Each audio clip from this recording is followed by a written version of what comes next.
months, which was I'll tell you that in a moment, which was in a juvenile. I've come to Wandsworth, and you have to remember now, Wandsworth was the flagship. Listen, there was no Belmarsh. There were AAA cats, AA cats, A cats. It was on. All the officers were RoboCops, 6'2", all ex-MPs, 2-inch sleeves. They had the flat hats, the slit hats, no, standing like Rottweilers, you know, the block screws and that, mate. On it. The chief was always 9'2", built like a big shit house. On it. You know what I mean?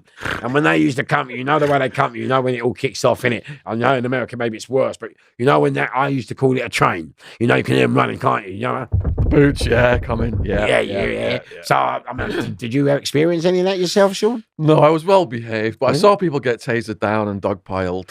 I was well behaved. I still got on the fucking train. I don't mean he's dumb bird, you know.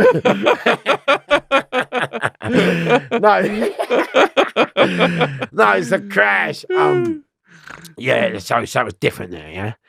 And I was like, shitting myself. I'm just walking around, not saying a word to no one. I mean, you know, this I'm out of my league.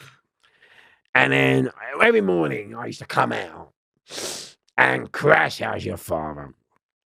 There was a new screw, and in those days you had to slop out, so you had to get your shit and take it all in, slop it out, come back. So every morning the screw would be by the slop out area and crash How's Your Father. And when I come out and I go, morning to you, sir. It's all about the 2 R's. So every day I go, good morning to you, sir. Good morning to you, sir. And smile. And one day he says, fish? I said, yes, sir. He said, I don't get it. I said, what's wrong, sir? He said, every day you come out your cell, you always smile and you always say, good morning, sir. And he goes, I don't understand why. And I said, it's all about the 2 R's, sir. He said, 2 R's? I said, yes, sir. He said, what's the 2 R's? I said, you're one day nearer to retirement and I'm one day nearer to release, sir. Good day to you. And so Frankie saw me do this. And so Frankie says to me, mate, come here, son. I'm taking you under the wing because I like the way you carry on. And so Frankie, for me, I mean, I love it. I mean, he didn't have to know me. I was just a peanut. He didn't have to do that to me. And he took me in the cell and he said, right, fish. And he taught me how to do bird. No pictures on the wall. Number 1, yeah? All your letters and all your personal go in a box and they stay under the bed. And the reason for this is when you have pictures on the wall, I don't know if you've experienced this in Mexico and that, but when you put pictures on the wall and the letters are out, then it serves 2 reasons. One, other prisoners can come in, especially now because they've got the mobiles in there and all that in there. They can come in and then try and get into your missus or get into that or say, I know this person. You know, it can get messy. Creates envy. Yeah. And then 2, when the screws come in and they got the right hump with you and they're going to move you or down the block, they just rip up all your letters and all that, you know, like if you're a proper nasty bit of work, you know. I don't know, do you experience that? Absolutely. They come in, trash your cell, fucking bring the dogs in, they fucking get all your pictures, rip them off the wall, throw them on the floor, trample them on the boots. Yeah. You had that, yeah. I had that, yeah. See, and that's what you get for being good. Everyone gets a bit of that. He's a good prisoner. Oh, yeah. So he taught me that, and I need to have a newspaper. And that has stood with me all throughout my bird. What about pictures when you go on a date? Sorry? When you go on a date. What, in prison? Yeah.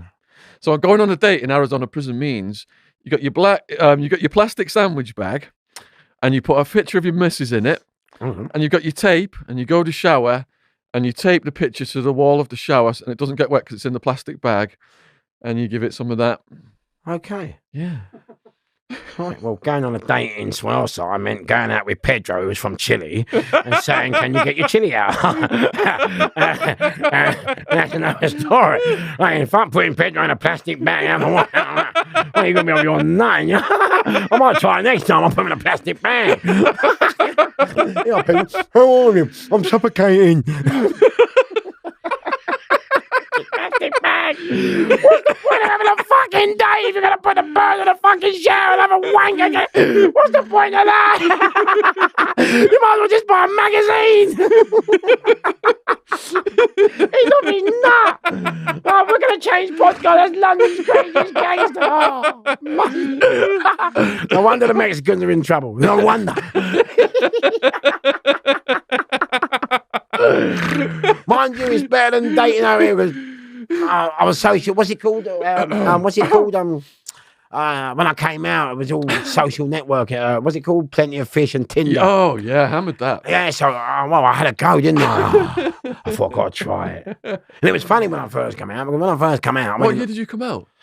2016. 2016. It was funny when I came out. Yeah. Because when on my first day, I have to be honest, I'm in the hostel. And a fella comes up to me and says, "Are you Fish?" I said, "Yeah." I didn't know if it was that. He went, "Are you gay?" I went, "Yeah." I'm thinking, I'll be going to war. And then we ended up in bed together, and I was like, fucking hell, it's just a hostel or a brothel. Do you know what I mean? I had 2 fucking boyfriends in there. I'm like, man, this is all right. I didn't even want to go there in the first place. You know what I mean? But I thought, crash, I could live here. So you went in 86, came out in 2016, you did 30 years on that. No. I went in 2006 for the armed robbery. 2006. And then I came out, so I did 10.5 years. Gotcha. Yeah. So I'm just telling you how I learned about prison. Yeah, keep going. We're loving it. With Frankie Fraser. Yeah. And this is why I always love him. And so he taught me that. And it was funny because those of you who are old school villains will know when you're in Wandsworth, you had to walk round the yard, remember the 3 circles. And so all us little peanuts would be on the outer circle. And then like the lieutenants would all be on the inner circle. And then the chiefs would be in the little circle, Lenny McLean, Frankie Fraser, and all the rest of them. And it was just mad. And we all had to walk, remember, you all had to walk right, didn't you? It wasn't right around the circle. It was, no, you couldn't walk like you can now. And so it was, it was proper eye-opener. But Frankie taught me that. And so it's always lived through me. So when I got this sentence, I stuck to the same one. But what happened was, prison's changed now because a lot of them are now run by the Muslims. And mate, I've got great, my brother's a Muslim, my pal, I've got great men, I've got the Quran and gold and everything, and I'm educated. But what made me laugh is, when I got to Wandsworth this time, I'm just like London's crazy gangs. I'm just like, well, no, I don't see what others might see. Yeah? So I didn't notice that no one was walking around the yard. And so I'm just being me like I am with you. That's how I am. I'm loud. Some people say funny, some people say not, but that's just me. I'm just me being me. It's how I am all the time, yeah? So Crash, how's your father? I'm walking around laughing and joking with the boys, you know.